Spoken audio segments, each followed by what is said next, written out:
Muito obrigado, Sr. Presidente, Sr. Primeiro-Ministro, Senhoras e Senhores Ministros, Senhoras e Senhores Deputados. Sr. Ministro das Finanças, não era assim que eu devia dirigir as primeiras perguntas. Sempre nos habituámos a que este debate fosse aberto pelo Primeiro-Ministro. Mas parece que, afinal, as escolhas orçamentais são de tal forma embaraçosas que o Sr. Primeiro-Ministro simplesmente se esconde no silêncio, foge a responder pelas escolhas orçamentais. É lamentável. Mas começamos hoje a discutir uma má proposta do Orçamento de Estado, que insiste num caminho errado, com resultados medíocres, que promete continuar em 2017. Este é um orçamento de um governo que está a mostrar um desempenho sofrível. E é triste, porque os portugueses sabem que mereciam mais e sabem que podem ter mais, bastando-lhes olhar para 2015 e ver desempenhos, resultados muito melhores no crescimento, no emprego, no investimento, nas exportações. Portugal pode ter muito mais do que está a ter em 2016 e, pelas contas do Governo, terá em 2017. E o Sr. Ministro, mais uma vez e hoje, repetiu várias inverdades. Sr. Ministro das Finanças, então está-se a viver em Portugal pela primeira vez há 11 anos um aumento da população ativa. Mas que contas são essas? Só desde 2011 a população ativa já aumentou 11 vezes, 10 mais esta que é a 11ª.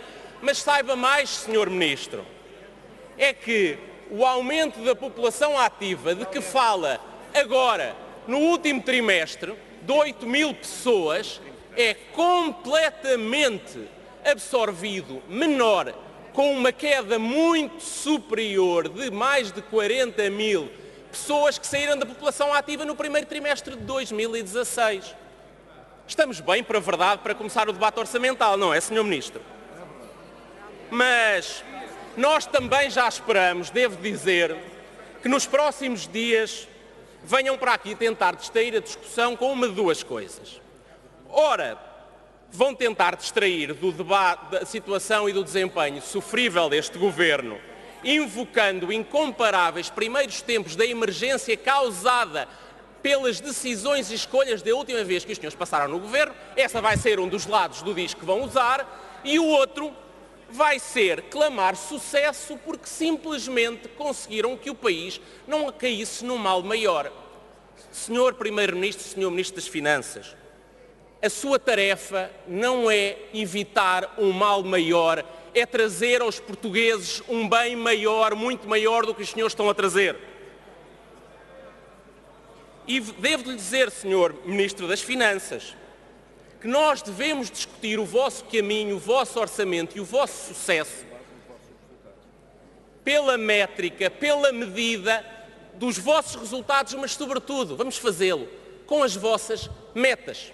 Há um ano, no princípio do Governo, diziam os senhores ao país: connosco, Partido Socialista e a geringonça atrás, vamos ter muito mais crescimento da economia, do investimento, do emprego e até do consumo privado. Iam ter muito mais investimento público, não iam ter aumentos de impostos, iam ter uma grande redução da dívida pública. E repare-se, ia também crescer a devolução do rendimento às famílias. Ora bem, estas são as vossas metas, os objetivos traçados por vossas excelências. Ora, o que é que dizem os resultados? Os números, não apenas para 2016, mas os vossos próprios números para 2017. É que os senhores falharam, não uma, não duas, não três, mas todas as vossas metas.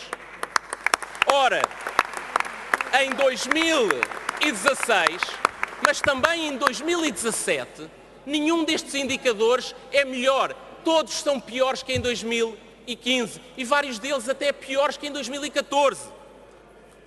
Vejamos, o crescimento da economia, o emprego, as exportações e o investimento, até o consumo privado, crescem, em alguns casos, metade ou até decrescem face ao que tínhamos em 2015. O investimento público, toda a gente sabe, afunda. O Orçamento de Estado para 2017, tal como o de 2016 o foi, é um arsenal de novos impostos. A dívida pública atinge recordes, não cai, e até o rendimento real das famílias, o rendimento disponível das famílias, dados do INE, no primeiro semestre de 2016, pasme-se, cresceram metade do que cresceram em 2015. Falharam todas as metas pelas vossas próprias medidas de sucesso. O vosso desempenho é medíocre, o resultado é sofrível, mas os portugueses é que pagam. E os senhores, o que fazem? Estranhamente, acham que por milagre, persistindo no mesmo caminho, vão ter resultados diferentes. Mas porquê é que falham os resultados da vossa governação? É responsabilidade exclusiva das vossas escolhas. Destaco 4 grandes pecados deste orçamento. O primeiro é um orçamento sem credibilidade que trata as pessoas como objetos de uma luta eleitoral pela sobrevivência do poder. Foi assim quando esconderam a mais essencial e básica informação orçamental para que os portugueses não percebessem que a receita está a falhar, que o esforço fiscal para o próximo ano vai ter que ser maior porque o ponto de partida é pior e que os serviços públicos estão a ter um desempenho e uma situação bem diferente e pior daquela que diziam. Mas foi assim também com o embuste na sobretaxa. Os senhores já não apenas enganaram quando tinham posto em lei que a sobretaxa acabava este ano, ela volta em 2017, mas depois dizem-lhes que ela vai acabar gradualmente ao longo do ano. Falso. Todos os rendimentos de 2017, do primeiro ao último dia, pagam sobretaxa. E o tal truque eleitoral, que é dizer-lhes, vamos eliminar gradualmente, a tempo das eleições autárquicas, a retenção na fonte. Mas calma, saibam os portugueses a partir desta Câmara. Acabam gradualmente em jeito eleitoral a retenção na fonte, mas a cobrança do IRS lá atrás sobretaxa até o último dia. Belo embuste eleitoral. É o mesmo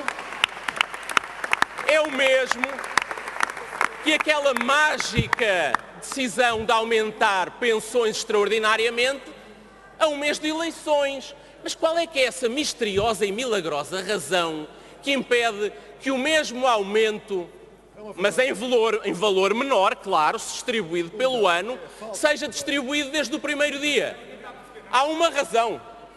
Há eleições. E os senhores estão a fazer este orçamento a pensar na vossa sobrevivência política. Segundo pecado,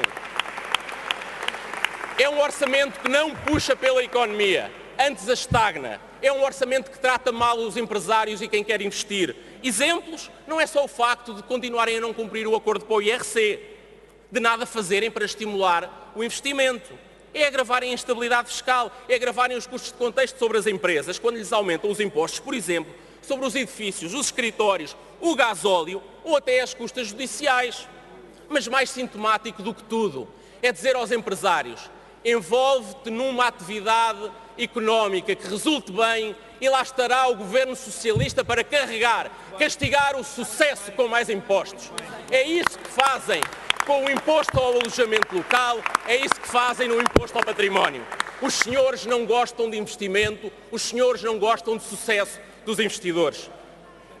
Terceiro pecado, há de ser desenvolvido por colegas meus, é um orçamento que agrava as desigualdades sociais, com os impostos indiretos regressivos, com aquela decisão de não dar um aumento extraordinário de pensões às mínimas das mínimas, enquanto libertam a contribuição extraordinária às mais elevadas.